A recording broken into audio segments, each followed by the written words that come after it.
I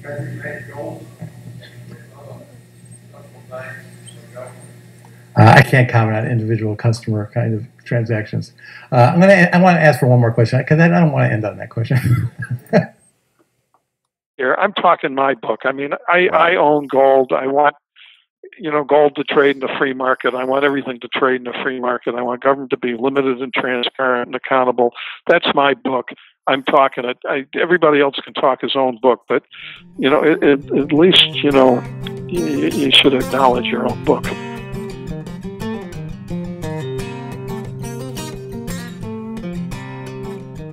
Howdy, folks, and welcome to the Daily Coin. My name is Rory, and today is Wednesday, September the 13th, 2017.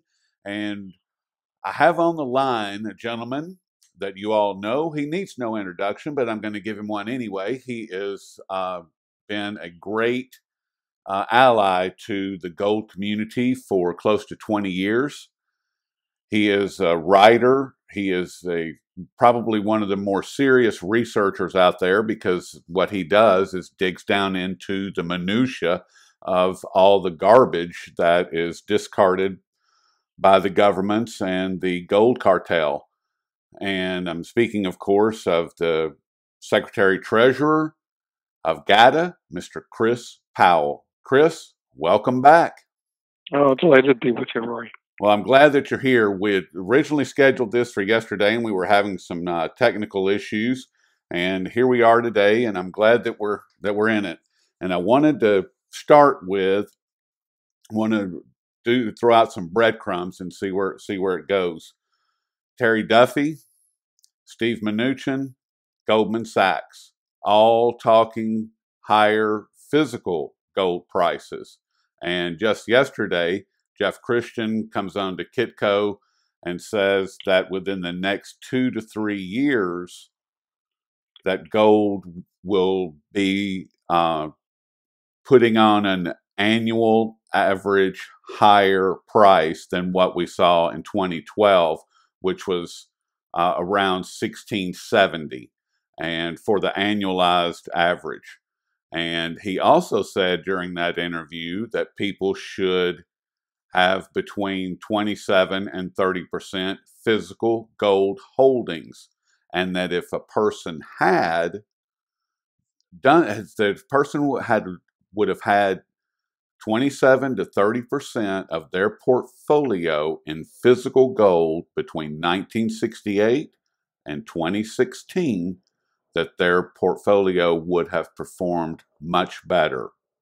And now the 27 to 30% physical gold, you got Terry Duffy, the president of the CME Group, Steve Mnuchin, and his visit to Fort Knox. Got Goldman Sachs coming out last week talking about holding physical gold, the last stand. And now yesterday, Jeff Christian talking about physical gold. What is going on with all of this?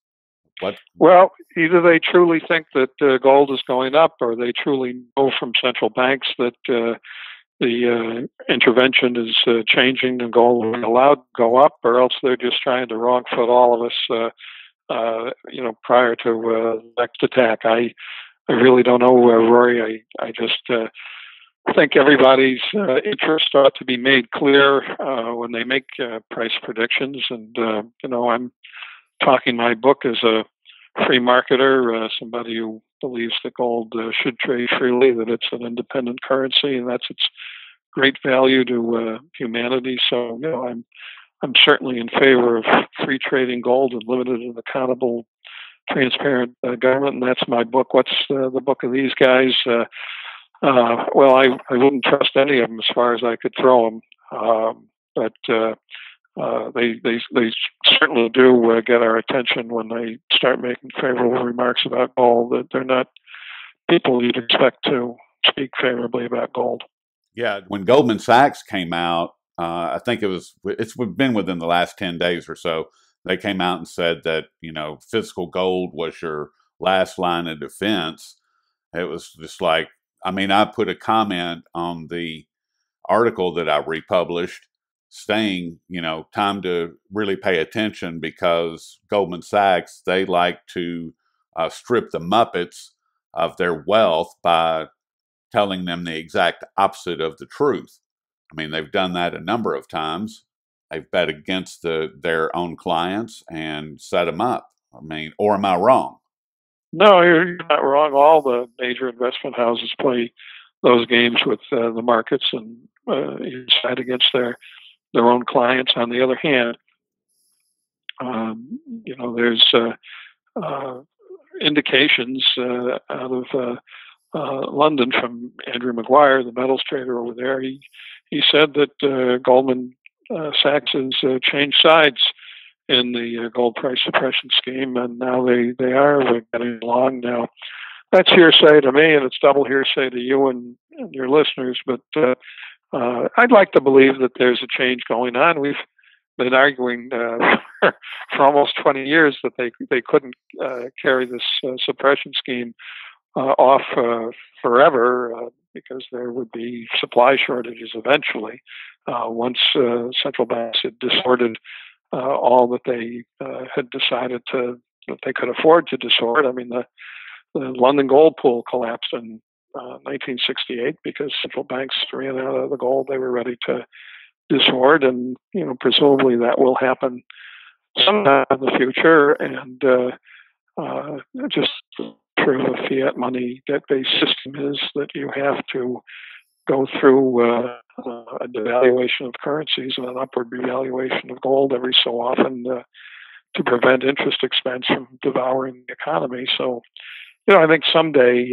gold's true value in the world economy and even in the free market will be realized. I just don't know if I'm going to live to see the day.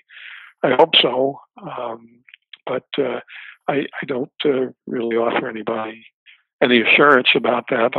If Gada has any value, it's simply to show the facts in the archive and put critical questions to government officials and let people draw their own conclusions. And there is a vast, largely surreptitious central bank scheme against gold, really against humanity. And if you believe in truth, justice, and the American way, it's going to end someday.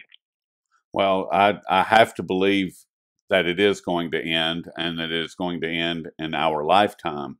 Otherwise, what's the point of continuing to do this? I mean, if there's not a glimmer of hope at the end of this nightmare, then may as well party. Yeah, well, in George Orwell's book 1984, one of his characters is asked for a vision of the future, and he says, "Imagine a boot stamping on a human face forever."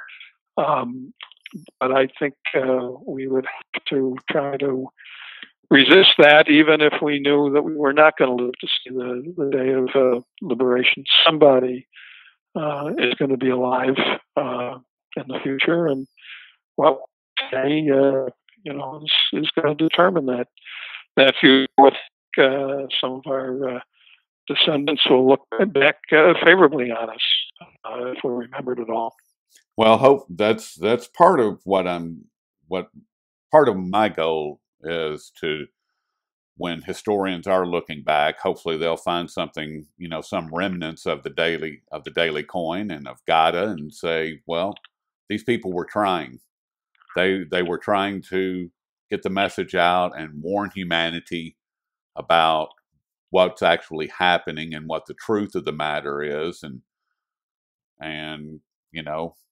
maybe they'll even smile. Who knows? I think the truth is getting out, Rory. Yes. You got to remember, in this struggle, we are up against all the power and fiat money in the world, and that power is not going to go away easily or gracefully. But no, we have this difference. I know back in 2004 when we discovered that the deputy chairman of the Bank of Russia had given a speech in Moscow to the London Market Association summer meeting at the Kempinski Hotel there, where the only words in spoke were Gold Antitrust Action Committee. and he was signifying to the bullion bankers that the Russian government had realized what Western central banks were doing to suppress the gold price to support their own currencies and government bonds, and just as important, to exploit the developing world, the resource-producing world, which Russia is a big part. Now, back in 2004, I guess it was, to the best of our knowledge, Ghana had no contact with anyone in Russia.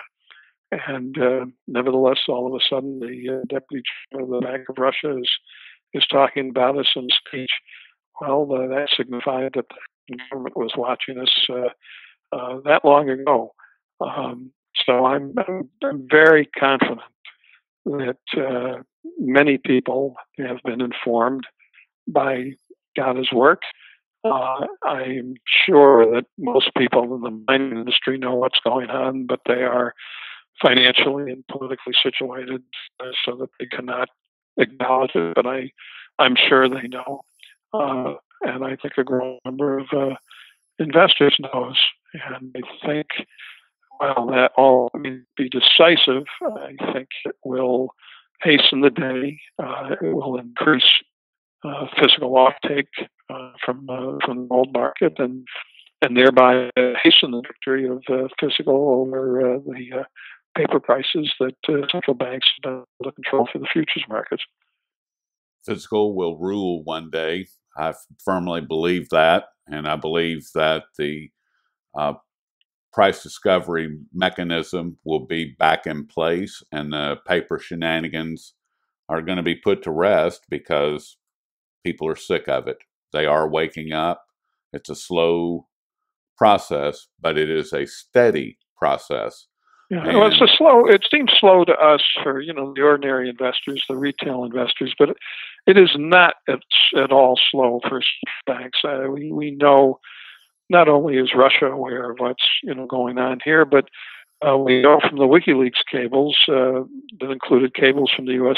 Embassy in Beijing to the State Department of Washington, that for years the Chinese government-controlled press has been full of reports and commentary about gold price suppression by Western governments. So we know that the Chinese government knows all about gold price suppression by the West, and we know that the U.S. government knows that the Chinese government knows, because the WikiLeaks cable showed that the Chinese reports were cabled back to the State Department of Washington. So, I am morally certain that every major central bank and every major government in the world knows what has been going on in the gold market.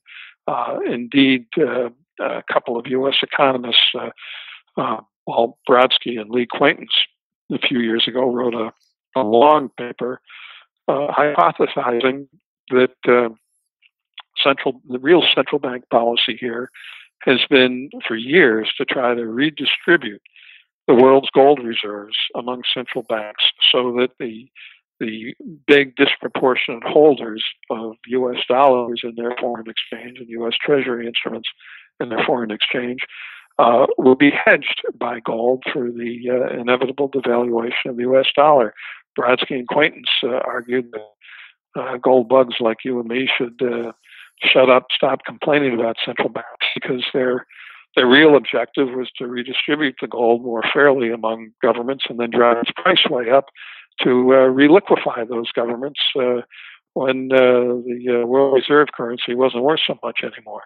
And I think they very well may be right, but whether right or wrong or not, I will bet my life that every major central bank in the world knows what's going on here, and that they are all in it together, that they are facilitating the control of the gold price. Certainly since the big smashes we had in April 2013, I was a little slow to realize what was going on, but I think a couple of weeks later, I thought, wait a minute, everybody had been saying for so long that China had engineered a put under the gold market, that China was ready to absorb whatever the West was ready to dishoard. And then they smashed the price down over a weekend in April 2013, and China wasn't there to catch it. Well, that signified to me that the People's Bank of China and the Chinese government has been just as much part the gold price suppression scheme is the Federal Reserve, the Treasury Department, the Bank of England, and the Bundesbank. They've got to be all in this together. And I think that tends to support the Brodsky and Clayton's theory. It sounds like it to me. I mean, I've long questioned whether or not China and Russia and the United States, City of London, all of these weren't working together against the people. I mean, and what you just described kind of sounds like that they are. Well, of course, no government. I mean, there's international politics, there's national interests that conflict, but no government wants to be restricted as it would be restricted financially if gold ever traded freely. Gold is a restriction on freely trading gold is a restriction on government. That's really was the point of Alan Greenspan's famous essay from a million years ago, Gold and Economic Freedom. Gold is the great discipliner of yes. governments, and I think while China for the near future will be very ready, prepared to use gold as a weapon against the United States and the West and against the dollar. In the long run, do you think a Chinese communist regime wants any kind of monetary financial freedom for its own people? No government does, no. Least of all a communist government.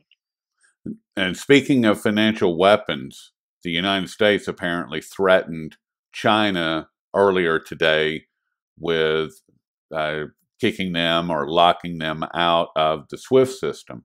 I don't think that it even matters at this point, since China and Russia both have their own SWIFT alternatives. I think that once again, just like the whole North Korea narrative, it's something that, or the sanctions against Russia, against North Korea, all of these things work against the U.S. I mean, they already fired that bullet. The United States can very easily overplay its hand. And, as you're pointing out, we've already seen Russia and China and other countries realizing that as long as they're forced to use dollars and the SWIFT system as the world reserve currency and the mechanism for international payments, they will be to a great extent slaves of the United States. Well, right. When the Treasury Secretary says, as he said this week, that if China doesn't help us more with North Korea, we'll come out of the international payment system. China, that's basically telling China, hey, why don't you hasten your exchange of U.S. dollars for gold and silver right now?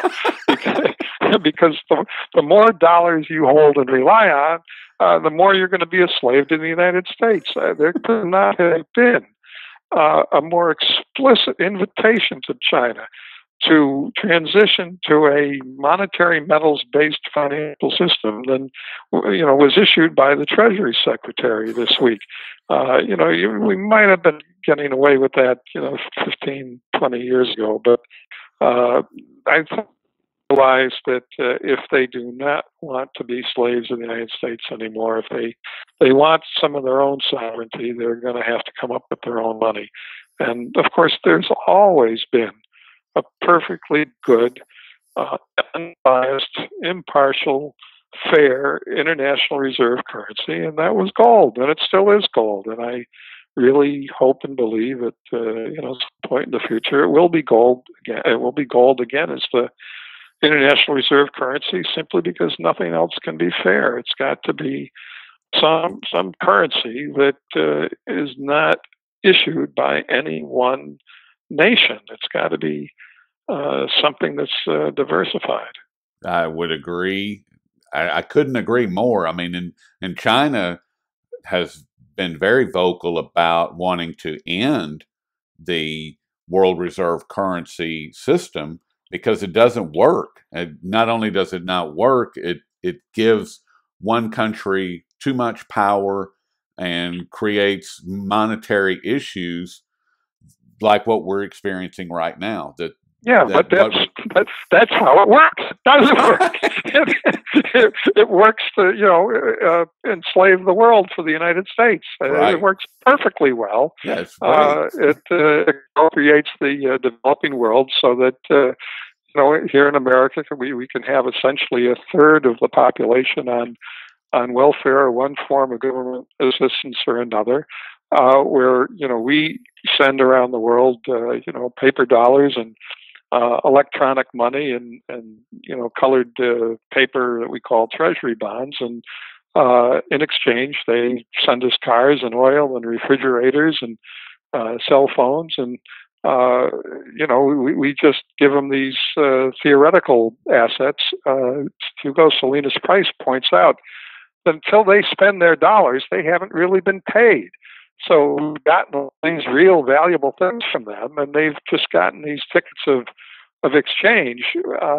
But they haven't been paid until they cash them in for something. There you go. That's the exploitation of the world. If we sent the Marines into a developing country like South Africa or Nigeria or something like that, and we took all their equipment away and took their natural resources away, the people could see exactly what was happening and who was doing it to them. But if you expropriate them through the world financial system, through a reserve currency issued by just one country, there's not one person in 1,000 who can figure out how he's being screwed.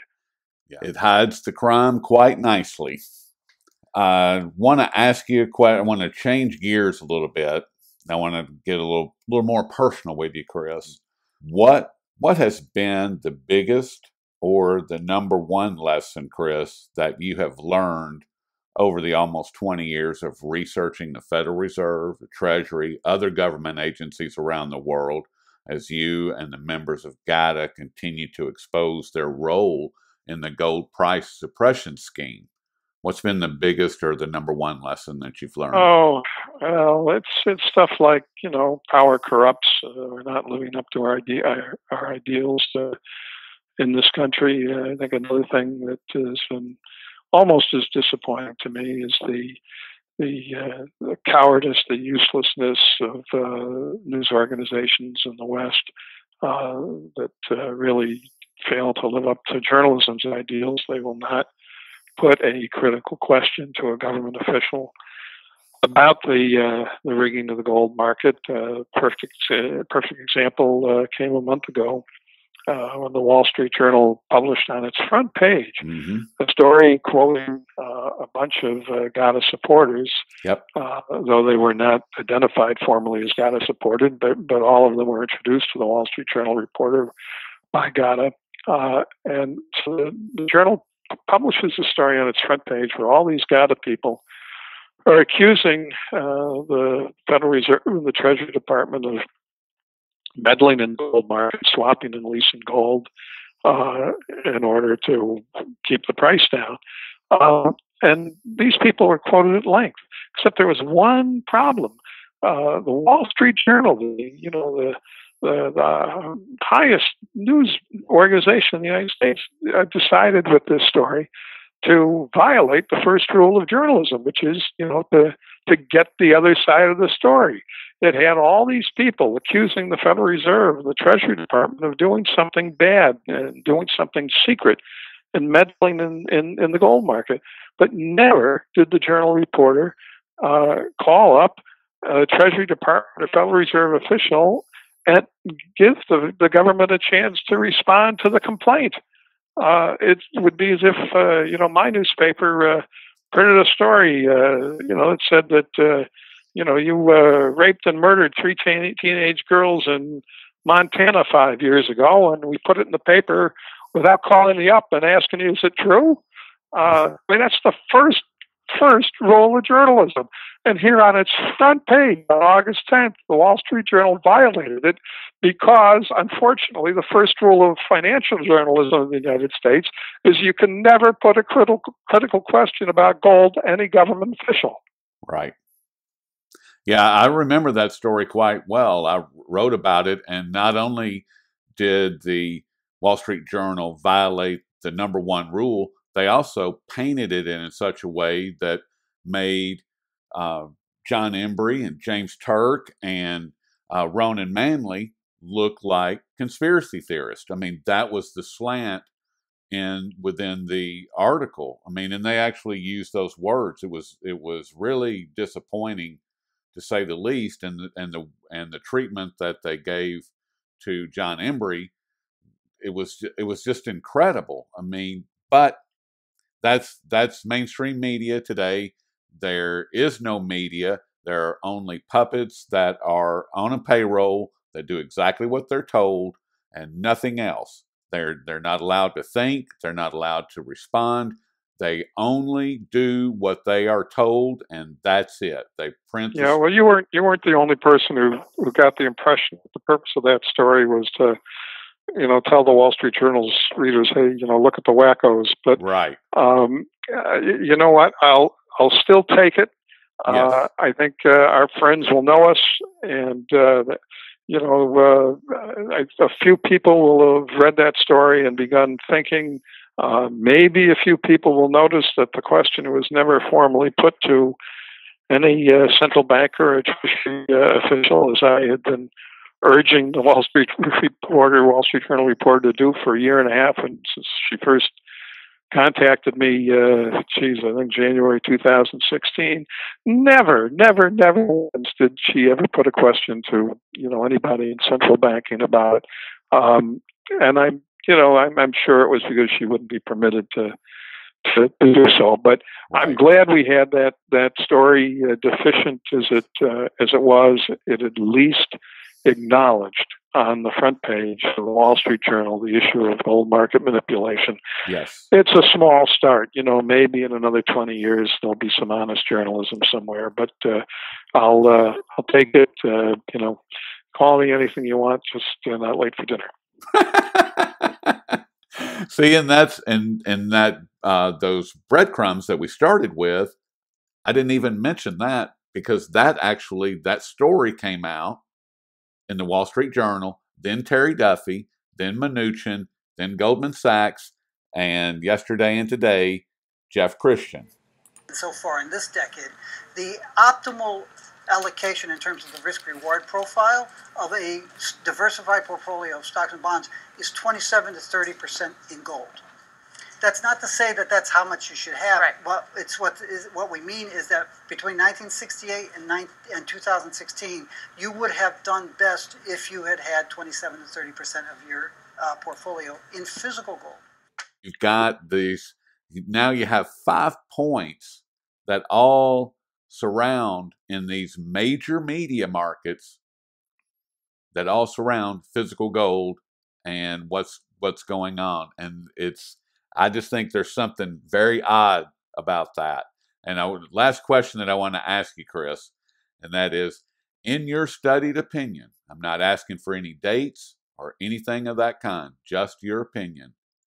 How does this price suppression scheme end? Will it be a slow fade into the background, or will it come like a thief in the night?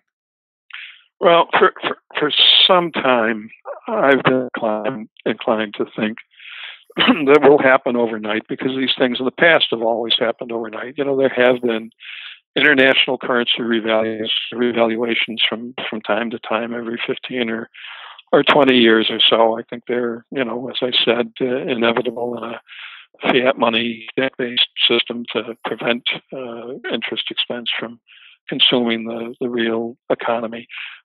My guess is that it will be managed so that the central banks can be seen to be on top of the situation.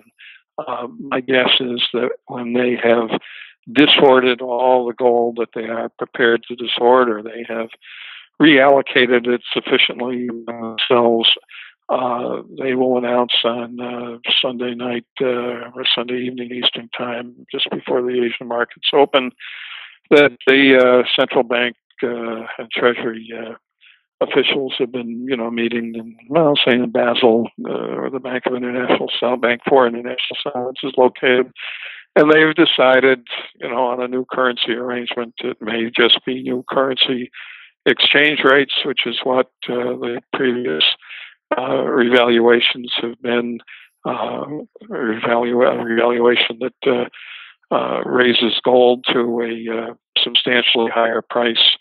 It may be some revaluation that brings the special drawing rights of the IMF into a new role as a reserve currency, the IMF being based on averages of various national currencies. My guess is that central banks will have to make it seem as if they're on top of it. I think the market may force their hand at some point, but I think the central banks will know when it's time. Yes. And they will make this announcement that they will revalue gold to a very high level that enables the devaluation of all debt around the world, and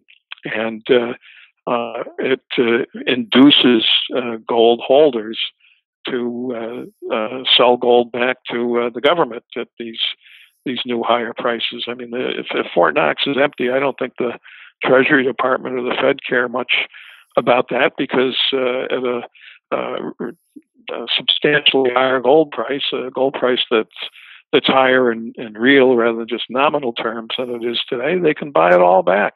I mean, they can have all my gold back at at a price that's high enough that persuades me that my wealth my real wealth, exchangeable wealth is increased. Everybody will sell out in currency terms if those currency terms are favorable enough. And I think they will raise the gold price. They will devalue the currencies to devalue the debt.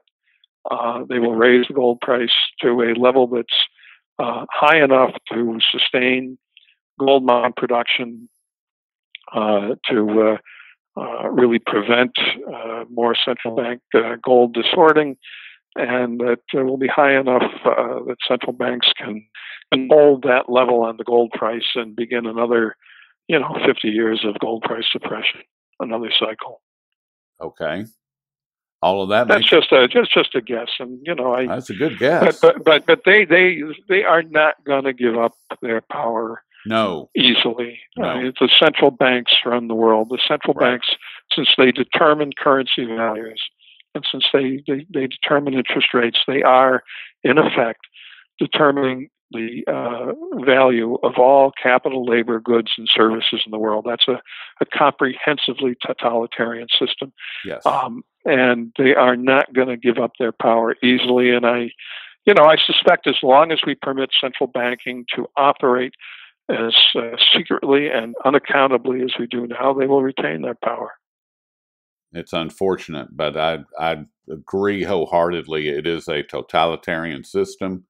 And that's what I have been presenting to my audience for about a month. I've been doing a series of videos based on the cryptocurrencies and asking, well, what type of government do you think that we actually have?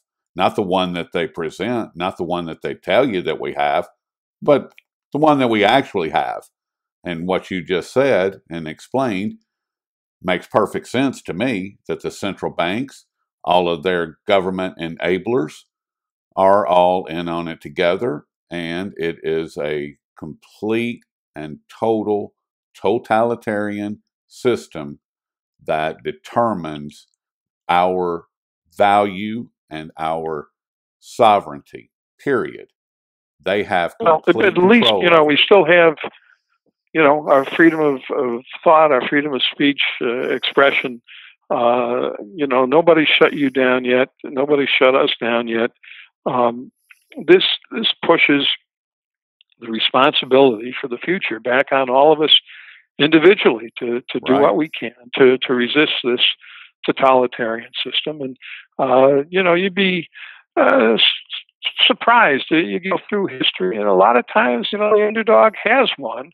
I don't know if it's a proof of God or just good luck, but justice in itself has some strength in the world, and it's our responsibility, I think, to pursue it insofar as we can.